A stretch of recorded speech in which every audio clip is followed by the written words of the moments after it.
Good day everyone. So in today's video, we will be tackling about artistic and creative literacy.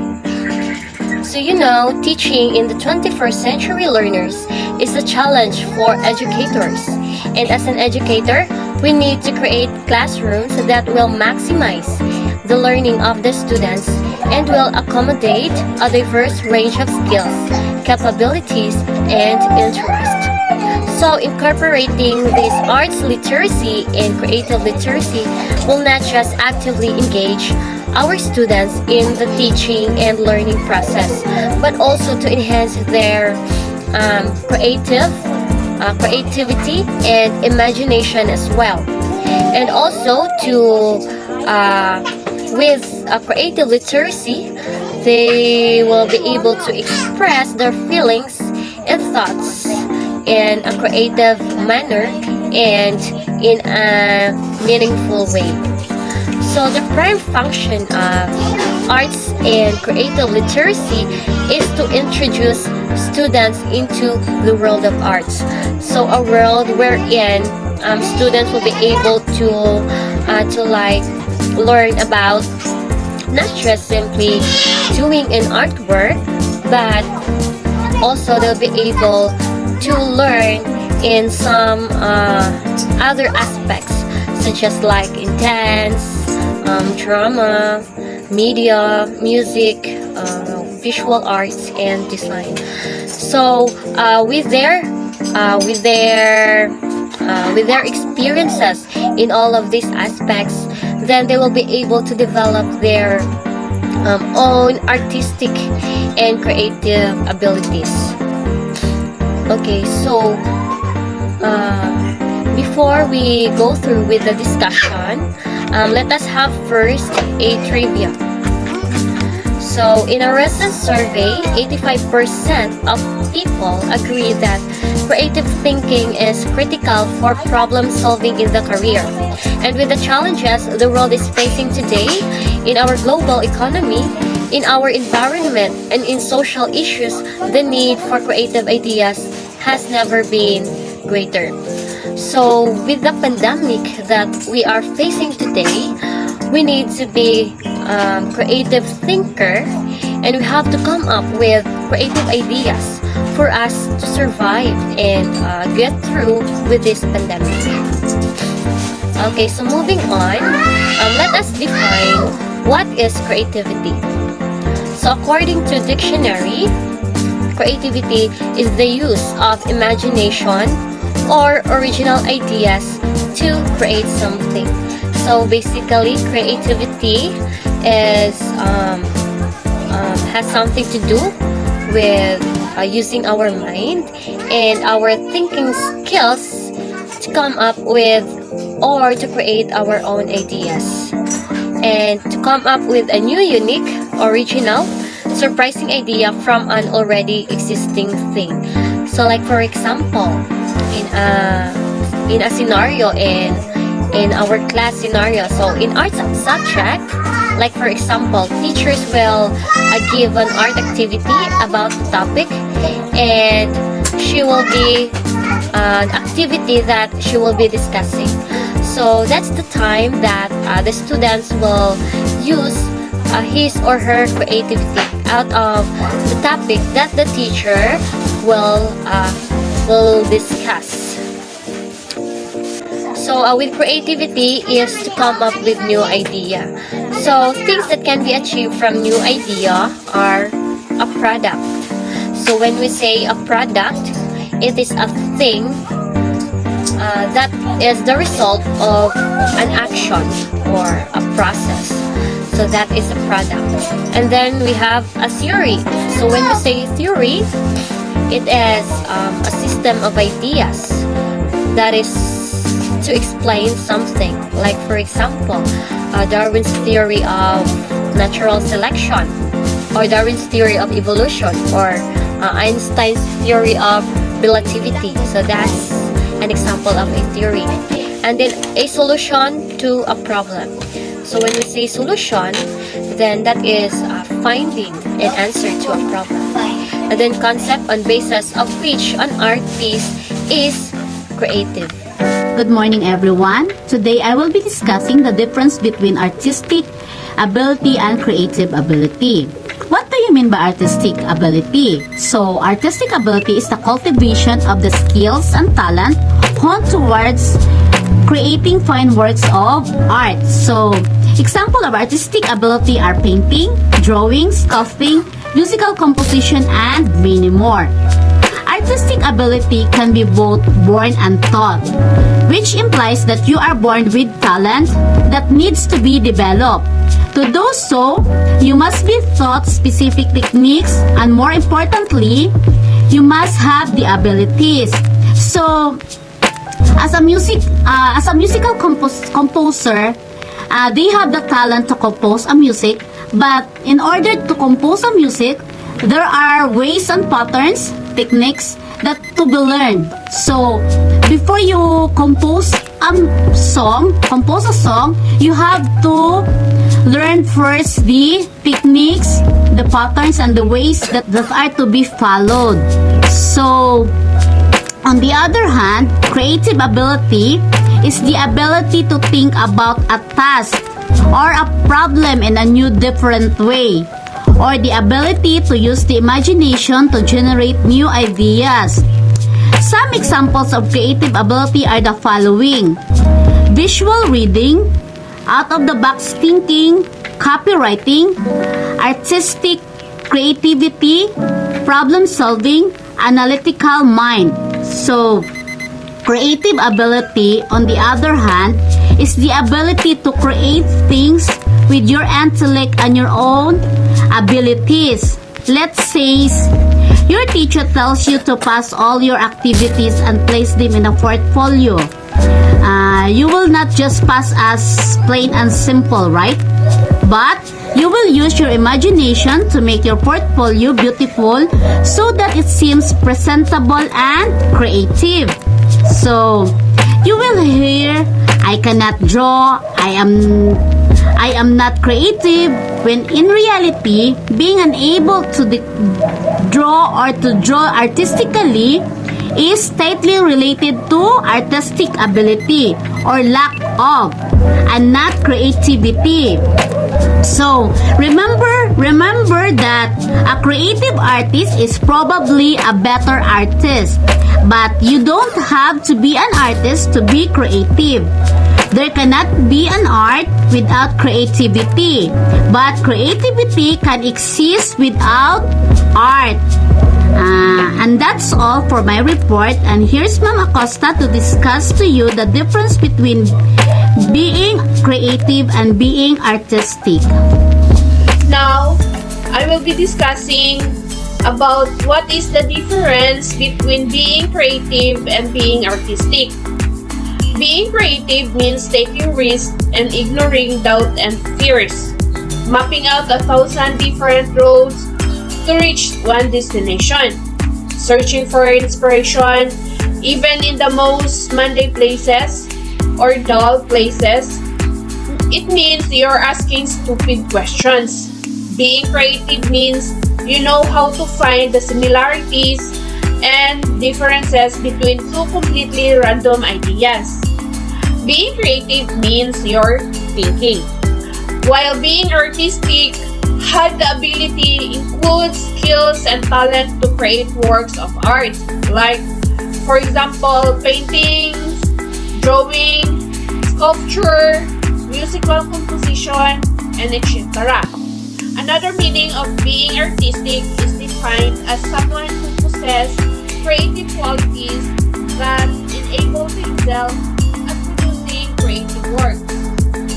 For example, being creative is building a house, while being artistic is decorating a house. Someone is possessing creative skills could create art or something else that serves a practical role in the world. Usually, creators ask themselves these questions. Is the thing that I am going about to create useful, or does it serve a real purpose? And it is the thing that I am about to create unique? They go through the creative process and come to it if conditions are not met. They are open to failure and consider it a life lesson. Here is another example of being creative. Is baking a yummy cake, while being artistic is baking a pretty cake. Most artists, where creators by concept, do not contemplate too much an idea of failing itself. That is because art results cannot be wrong in any way and cannot be not practical. Art is the process through many people express their deepest emotions. Therefore, art cannot be wrong. Art is the expression of creativity, while artists are conduits for creativity. Art is the basis of our creative expression as a human beings. Good day, ma'am. My name is Joy Bailoses, and this is my report. Does artist needs creativity? Artists require both creativity and artistic ability in order to complete their endeavor. So, creativity in this context is an added touch to the work on artists that can clearly improve the work dramatically. So, does artists need creativity? Of course, some art requires creative thinking, that ability to see that nobody else can see, to create what nobody else has created. But art itself is not creativity incarnate. Creativity is one reason that things like art, music, dance, and film exist. Creativity helps us express our feelings and ideas about all kinds of things. It also allow us to share our ideas with another people, and that's all. I am Mary Joy Espiritu, and I am going to share my part in integrating and supporting the arts and creativity. The current structure or design of our schools, from the actual buildings and school grounds to policies, procedures, curriculum, and schedules, actually acts as a deterrent to creativity. We know what children need, yet we do not create the change required in order to provide the context and support for developing 21st century skills or multiple skills. Our school remain firmly in the factory model paradigm.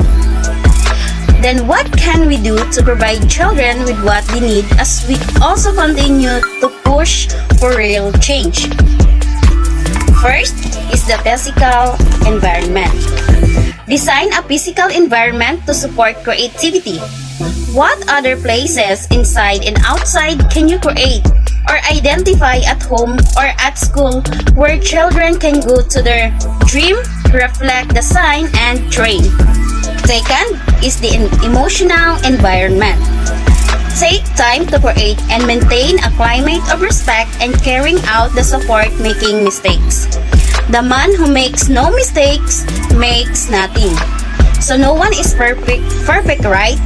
Each of us can make mistakes, because if you say you didn't make mistakes, then you're not a human. Making mistakes doesn't mean you're a failure. Making mistakes can make us to be more creative and resourceful. As well as through making mistakes, we can learn something we can bring in the future and make it as a guide to the right path. Project-based learning.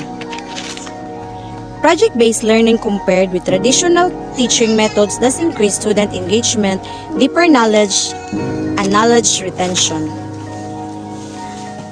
Public-based learning, as defined by Utopia, is a dynamic classroom approach in which students actively explore real-world problems and challenges and acquire a deeper knowledge.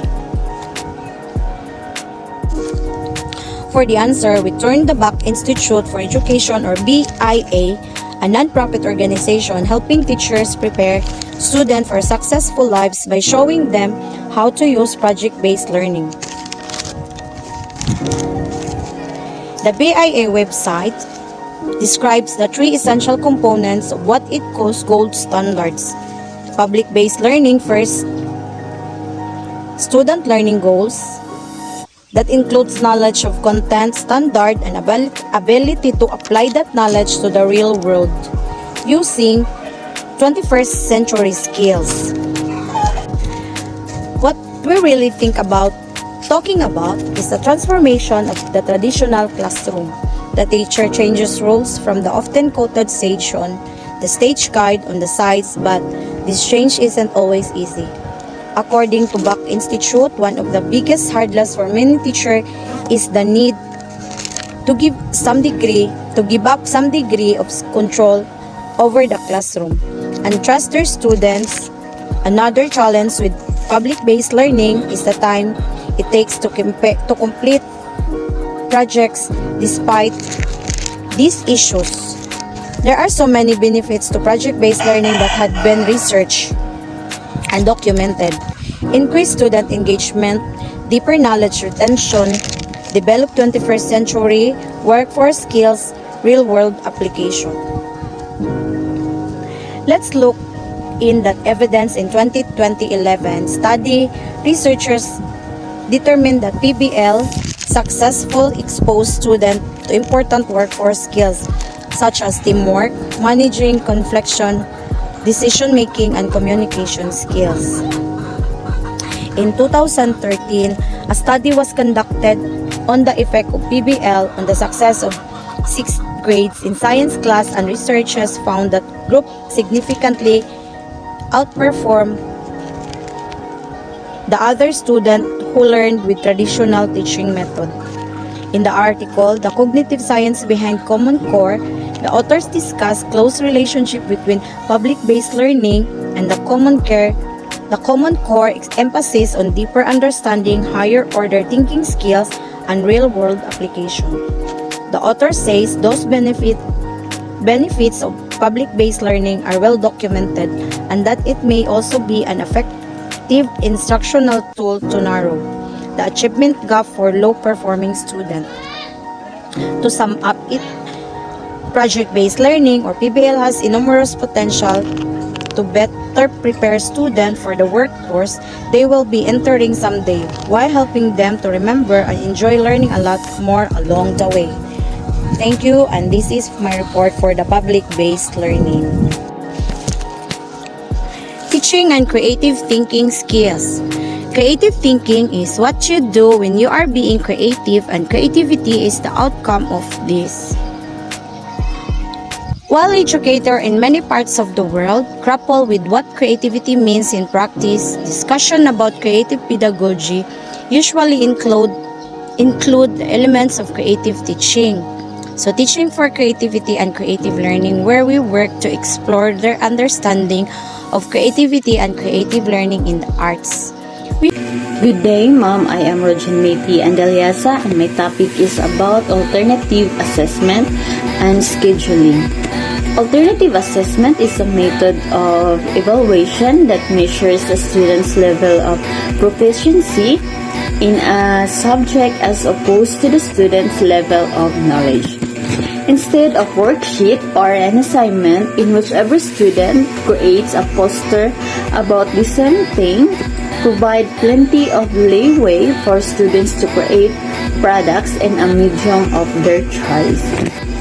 For example, a student produce a video films, television or radio broadcast, a student written and produce play, a debate, a public service announcement, design a product, create a marketing campaign, a mock trial, simulation, digital or multimedia portfolio, and students organize confidence. Next is scheduling. Scheduling is a project-based curriculum, and performance-based assessments require adequate time. It is also a process of arranging, controlling, and optimizing work and workloads in a production process or manufacturing process. For example, 6 teachers with expertise in various disciplines who work with the same group of students all the day, every day. The most effective learning and teaching will take place when you create smaller learning communities. Dimapuro City Nor, and my topic for today is the personalized learning. Okay, so what is personalized learning? So interesting because a Google search on personalized learning delivers more than 26 million results, which is not surprising. So in today's changing world of educational technology, the term personalized learning appears everywhere and carries with it various definitions and connotation. So often personalization, differentiation, and individualization are used interchangeably, and while they are related, it is important to note they are not synonyms. Okay, so first, personalization. The learner and teacher collaborate to drive learning and determine needs, plans, and learning design. So next, differentiation. The teachers drives instructions and adjusts the learning environment for groups of students.